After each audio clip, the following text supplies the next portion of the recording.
Tensionet në lindjen e mesme po hynë në një fazë të re pasi presidenti amerikan Donald Trump ka rritur ndjeshëm tonet kërcënuese ndaj Iranit, duke lënë të hapur mundësinë për sulme të reja ndaj objekteve strategjike të vendit.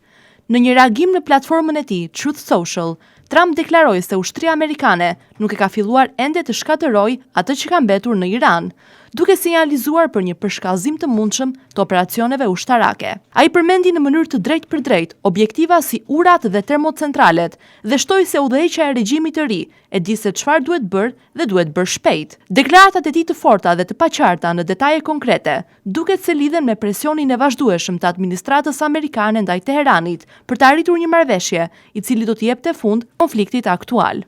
Më herët, Trump kishte paralajmëruar se refuzimi i një marrëveshjeje do të sillte pasoja të rënda për infrastrukturën energjetike të Iranit. Në teren zhvillimet kanë qenë po aq të tensionuara. Raportohet se ushtria amerikane ka ndërmarrë një sulm ndaj një ure të rëndësishme autostrade pranë Teheranit, një objekt me rëndësi strategjike për lëvizjen dhe logjistikën.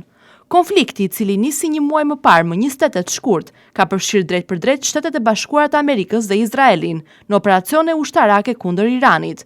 Nga ana tjetër, Irani ka reaguar me sulme akmarrëse ndaj Izraelit dhe objektivave në rajon, të cilat lidhen me praninë ushtarake amerikane. Analistët paralajmërojnë se retorika e fundit e Trump mund të jetë një sinjal për intensifikim të mëtejshëm të konfliktit, veçanërisht nëse dështojnë përpjekje diplomatike. Goditja e infrastrukturës kritike si termocentralet dhe rrjetet e transportit do të kishte pasoja të rënda jo vetëm për Iranin, por edhe për stabilitetin e të gjithë rajonit. Në këtë klim të tensionuar, çdo deklaratë politike dhe çdo veprim ushtarak po shihet si një hap që mund të çojë drejt një përshkallëzimi më të gjerë, me pasoja të paparashikueshme për sigurinë ndërkombëtare.